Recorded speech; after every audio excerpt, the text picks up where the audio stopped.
Hello Weaver, अस्सलाम वालेकुम। मैं हूं Ali and welcome to my channel सोने का एक्सपर्ट। आज संडे का दिन है और काफ़ी सर्द दिन है। ठंड ने जो है वो आज थोड़ा सा अपना आप जो है वो दिखाया है। असल में आपका भाई क्रिकेट भी खेलता है हर संडे। तो सुबह जब मैं गया हूं तो मैंने लग पता गया सर्दी जिथों जिथों वड़ी है तो जिथे जिथे लगी है मैं तुहानू की दसा कि पूरा जिसम जो है वो सुन्न हो गया सी, यानी ठंडी यख हवा चलती पई सी। तो यह गल्लां तो होंदियां रहनगियां। तो अब आते हैं अपने वीडियो के टॉपिक के ऊपर। देखें, सबसे ज़्यादा सवाल जो पूछा जा रहा है मेरे इंस्टाग्राम पर, जितने मेरे सब्सक्राइबर्स हैं या जो भी मेरे फॉलोअर्स हैं, वो ये कह रहे हैं क्या 2025 का सोच के सोने की इन्वेस्टमेंट बेहतर हो सकती है, या अगर इस साल के एंड में 2024 में हमने सोना खरीद लिया और 2025 के मिड तक, जनवरी फरवरी तक, मार्च तक वेट किया, तो क्या जिस तरह की बातें पहले डिस्कस की जा रही थी कि मंडी $2800 वन ट्रो आउंस, $3000 वन ट्रो आउंस को टच करेगी, क्या ऐसा होगा या ऐसा हो सकता है? इस बेस के ऊपर खरीदारी की जा सकती है, क्योंकि हमने पिछली वीडियोस में स्कैल्पिंग मोड को भी जो है वो डिस्कस किया था, लेकिन लोकल मार्केट ने ऐसा मौका इन्वेस्टर्स को नहीं दिया। जो फिजिकल गोल्ड में काम करते हैं उनको मौका नहीं मिला, बल्कि जो लोग फॉरेक्स पे काम करते हैं उनको छोटी छोटी स्लॉट्स में जो है वो मार्केट ने प्रॉफिट जो है वो अपना करने का मौका ज़रूर दिया है। लेकिन क्योंकि हम जो है वो लोकल इंफ्रास्ट्रक्चर से कनेक्टेड हैं और फिजिकली गोल्ड में काम करते हैं, इसलिए लोकल मार्केट में रेट के उतार चढ़ाव को का बैलेंस होना और आलमी मंडी के हिसाब से चलना बहुत ज़रूरी होता है अगर आप एक मुनासिब प्रॉफिट अपना बुक करना चाहते हो खालिस सोने में। तो हम दो तीन चीज़ों पे बात करेंगे। वो बात करने से पहले गुजारिश करूंगा उन लोगों से जो चैनल पर वीडियो पर फर्स्ट टाइम आए हैं, काइंडली इसको सब्सक्राइब करें और बेल आइकन ज़रूर दबाएं ताकि उन्हें आने वाली वीडियो का नोटिफिकेशन मिले। देखें, दो तीन अहम बातें हैं जो हमसे डिस्कस की गई। हमेशा सैटरडे को जो हमारे ग्रुप्स होते हैं मार्केट्स के, उनमें वॉइस नोट जो है वो शेयर होते हैं। उसके साथ साथ जो अपकमिंग कह लें आइडिया एनालिसिस वो बताया जाता है कि मार्केट में गोल्ड की प्राइस की क्या पॉसिबिलिटीज़ हो सकती हैं। तो छोटी छोटी कॉन्वर्सेशंस होती हैं, उनको सामने रखते हुए जो चंद बातें होती हैं जिनसे कुछ आप एक नतीजा ले सकते हो कि मार्केट की मूवमेंट क्या हो सकती है, वो मैं आप लोगों से शेयर करता हूँ। तो अभी जो बातें हुई वो हुई इस साल यानी 2024 के एंड दिसंबर में जो है वो क्या पॉसिबिलिटीज़ हैं। जैसे कि हर साल क्लोजिंग पे सोना महंगा ही रहा, अगर आप हिस्ट्री देखो तो इस साल जो है वो क्या होगा और 2025 का सिनेरियो जो है वो किस तरफ जा सकता है। उसके साथ साथ जो ये इंटरेस्ट रेट के हवाले से बहुत सारी बातें अब हो रही हैं, मुख्तलिफ चैनल्स पर भी लोग कर रहे हैं। उसके साथ साथ मार्केट में भी ये शोशा है कि इंटरेस्ट रेट अगर 0.25 बेसिस जो है वो कट होता है तो सोने की कीमत जो है वो महंगी हो जाएगी। देखें, इसकी पॉसिबिलिटीज़ बिल्कुल हैं और पॉसिबिलिटीज़ होती हैं, लेकिन एक नई चीज़ जो है वो इस वक्त बताई गई है, वो ये बताई गई है कि अगर ऐसा कुछ होता भी है तो शायद ऐसा भी पॉसिबल है कि लोकल मार्केट में या इंटरनेशनल मार्केट में आपकी सोने की कीमत में बहुत ज़्यादा फ़र्क ना पड़े, ज्यादती की तरफ या कमी की तरफ। अगर हो भी तो एक आध दिन के लिए या कह लें हाफ डे के लिए जो है वो थोड़ा सा प्राइस शफल हो और उसके बाद वापस मार्केट अपनी जगह पे आ जाए, उसकी एक रीज़न है।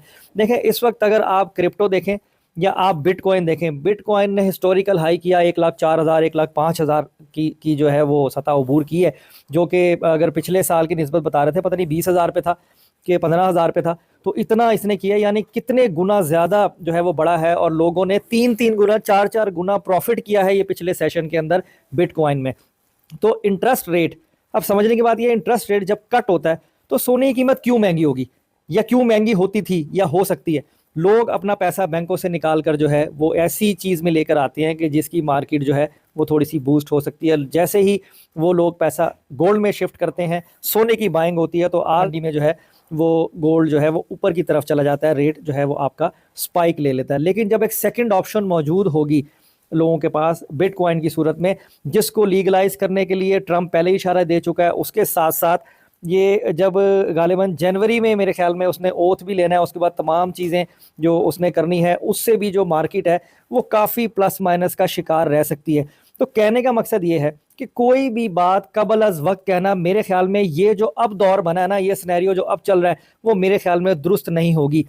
अगर मैं अपने इस पोर्टफोलियो के थ्रू, मैं अपने इस प्लेटफॉर्म के थ्रू ये कहूँ कि जी सोना एज प्रीवियस हिस्ट्री दिसंबर में एंड में जो है वो 3,000 को टच करेगा, 2,800 तो ये क्या होगा, एक बात हो सकती है। टेक्निकली वजूहात के ऊपर जो है वो कुछ चीज़ ऐसी समझ में नहीं आ रही, बल्कि ये हो रहा है कि दिसंबर के एंड तक भी मेरे ख्याल में मार्केट कुछ रेंज बाउंड की सिचुएशन ही चलेगी। $10-20 बढ़ेगा, $10-20 कम हो जाएगा, कुछ इस तरह की सूरत हाल रहेगी जब तक ये जनवरी में ट्रम्प जो है वो अपना ओथ नहीं ले लेता और सारी चीज़ें अपने हाथ से, जैसे वो जब प्रॉपरली डिसीजन मेकिंग शुरू कर देगा अमेरिकन इकोनॉमी के लिए, तो फिर क्या क्या चीज़ चेंज होती है, गोल्ड कहाँ जाता है, स्टॉक्स किधर जाते हैं, तो उस वक्त मेरे ख्याल में तब करने की बात होगी। लेकिन अगर आप लोग लॉन्ग टर्म के ऊपर इन्वेस्टमेंट करते भी हो तो आपने ड्यूल पॉलिसी के अकॉर्डिंगली करनी है। अब सूरत हाल ये है कि आप लोगों ने 50%, लेस देन 50% आपने गोल्ड में आना है, सारे कैश से गोल्ड में कन्वर्ट नहीं होना। ये वो उन लोगों के लिए है कि जो लोग खाली सोना प्रॉफिट के लिए फिजिकली बाय करते हैं 24 कैरेट। अब इसमें एक चीज़ ये है कि लोकल मार्केट की मूवमेंट भी बहुत अहमियत की हामिल है। लोकल मार्केट इस वक्त आपकी 3 से 4 हज़ार रुपये तोला ओवर कॉस्ट चल रही है, कम से कम 2 हज़ार रुपये तोले का तो फ़र्क है, और आप दुबई से भी महंगे हो। तो अगर मार्केट आपकी बूस्ट पकड़ती है $20, $30, $35 और डिमांड आपकी सोने की मार्केट में लेस रहती है, तो ये भी पॉसिबल है कि ये लोग सोने को महंगा ना करें लोकल मार्केट में और रेट को इक्वल करने की कोशिश करें, तो तब आप क्या करोगे।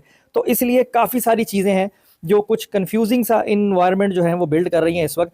तो इसलिए वेट एंड वॉच वाली स्ट्रैटेजी, अगर आपने गोल्ड में आना भी है तो आप 50% से कम में आए ताकि कैश में भी रहें, अगर ज़्यादा टिप मिले तो बाइंग की अपॉर्चुनिटी बने, और अगर ऊपर आपको रेट मिले तो आप प्रॉफिट टेकिंग भी कर सको। तो इस तरह का जो है वो आपने अपना प्लान करना है। बाकी रहा जेवर बनाने के हवाले से, ज्वेलरी बनाने के हवाले से, देखें जिन लोगों ने काम करना है उन्होंने कर रहा है, और ये जो गोल्ड की मार्केट इस वक्त चल भी रही है वो यही है कि शादियों का सीज़न है और काम वगैरह हो रहा है। देखें जब ज़रूरी नहीं होता इन्वेस्टमेंट के पॉइंट ऑफ व्यू से ही गोल्ड की डिमांड हो, गोल्ड की डिमांड 47, 53, 50, 50, 48, 42 इस तरह की रेशो पे चल रहा है, यानी खरीदार भी मौजूद है और बेचने वाला भी मौजूद है। तो ये चीज़ें जो है ना ये समझने की हैं। तो इसलिए 2025 में ये एक्सपेक्टेशन ज़रूर लगाई जा सकती है कि सोना महंगा होगा, और ये मार्केट जो है ये कोई छोटा सेक्टर नहीं है। आप लोगों को जो ऊपर के रेटों में स्टक है उन्हें मौका ज़रूर देगी, बस करेज से और सब्र से बैठने की बात है, और आने वाला जो वक्त है जो जो जो ऊपर के रेटों में आएगा उसका इंतज़ार आप लोगों को करना है। तो इंशाल्लाह अल्लाह ताला बेहतर करेंगे, क्योंकि जो सूरत हाल है उसमें हमें मेरे ख्याल में प्रेजेंट डे में या प्रेजेंट वीक में रह के अगर हम बात करें ना तो ज़्यादा बेहतर होगा। अब माहौल कुछ इस तरह का नहीं है कि हम बहुत लंबी लॉन्ग टर्म के ऊपर जाके जो है ना वो अपनी प्लानिंग कर लें कि हाँ ये शोर शॉर्ट है कि इस महीने में जो है वो महंगाई होगी। अब भी आज संडे है, मंडे वाले दिन, ट्यूसडे, वेडनेसडे, कभी भी जो है वो अगर कोई ऐसी एक न्यूज़ अगर बिल्ड होती है, कोई अगर जो ये इजराइल है वो कोई अटैक ईरान पे करे, ईरान उस पर करे, या यूक्रेन और रशिया का कोई अगर थोड़ा सा कोई कॉन्फ्लिक्ट जो है वो हीट लेवल बढ़ जाए, तो उससे भी मार्केट आपकी बढ़ेगी। टेम्प्रेरी बेसिस पे 1 दिन 2 दिन हाइप मिलेगी, फिर उसके बाद मार्केट रिवर्स होगी। तो ये सारी चीज़ें चलेंगी, लेकिन हमें मेरे ख्याल में प्रेजेंट डे में या प्रेजेंट वीक को देखते हुए जो है ना वो काम करना है। कुछ इस तरह की ही जो है वो मैंने एनालाइज़ किया है, जो बातें हमसे शेयर की गई हैं। बाकी इंशाल्लाह कल जो भी रेट ओपन होगा उसके हवाले से जो है वो आपको कल वीडियो इंशाल्लाह आ जाएगी। बाकी महंगा होने के या ऊपर जाने के अभी कल के दिन में भी कोई ऐसे चांसेस नज़र नहीं आ रहे हैं फ़िलहाल। $2633 1 ट्रोय आउंस पे जहाँ पे क्लोजिंग थी, आज का दिन भी वहीं पर ही रहा, और सोने की कीमत लोकल मार्केट में जहाँ भी दुकानें खुली या काम हुआ 2,81,500 से 2,80,500 के बीच में जो है वो खालिद सोने का रेट चलाया गया। बाकी कल क्या सूरत हाल रहती है और उसके साथ साथ क्या रेट की कंडीशन बनेगी, इंशाल्लाह अपनी वीडियो में आप लोगों से जो है वो शेयर करूँगा। आप लोगों का ज्वेलरी के हवाले से, खालिद सोने खरीदने बेचने के हवाले से कोई सवाल हो, आप इंस्टाग्राम के ऊपर मुझे मैसेज करें, मैं वहाँ पे रिप्लाई भी करता हूँ, और कोई ज़्यादा डिटेल की बात हो कांटेक्ट भी शेयर करता हूँ, और जो भी डिस्कशन आप लोग करना चाहें वो आप कर सकते हैं। ख़रीदने बेचने पे 1,000 रुपये तोले से 1,500 रुपये फ़ी तोले का फ़र्क जो है वो दुकानदार हजरात लगाते हैं। अगर मेरे पास भी कोई आएगा तो मेरी भी मजबूरी है, क्योंकि मैं जहाँ बैठा हूँ मुझे उनके लॉ एंड ऑर्डर के अकॉर्डिंगली काम करना है। तो 1,500 या 1,000 रुपीज़ पर तोला जो है वो चार्जेस आपको देने पड़ेंगे। अगर आपकी अप्रोच लोकल वेंडर्स और लैब्स तक होती है तो फिर आपको ये 1,000 के अंदर भी खर्चा पड़ सकता है। और जो है, लेकिन एक चीज़ इसमें बड़ी अहम है, ये जो वेंडर्स होते हैं ना, ये इनकी क्योंकि मार्केट में बैठे होते हैं, इनकी ज्वेलर्स के साथ थोड़ा सा एग्रीमेंट टाइप चीज़ भी होती है। आप ऐसे ही नहीं जा सकते जब तक आपको कोई रेफरेंस ना हो ना, वो आपको एंटरटेन नहीं करेंगे। सेकेंडली आईडी कार्ड मांगेंगे और बहुत सारी जो है वो चीज़ें आपको पर्टिकुलर देने पड़ेंगे। तो इससे बेहतर ये है कि कुछ अपने जो भी आपके फैमिली ज्वेलर्स हों, आप उनसे ट्रस्ट करते हुए कुछ रेट को बारगेन करते हुए उनसे खालिद सोने में अगर आप ट्रेडिंग कर लो मुनासिब, कि आपको 1,000 रुपये तोले से कम में अगर आपको मिले तो मेरे ख्याल में बेहतर होगा। बाकी इंशाल्लाह जो भी फर्दर और न्यूज़ होगी आपसे शेयर करूंगा। तो आज की वीडियो में इतना ही। अपना बहुत ख्याल रखें, मुझे दुआ में याद रखें। इंशाल्लाह नेक्स्ट वीडियो मुलाकात होती है। अल्लाह हाफ़िज़।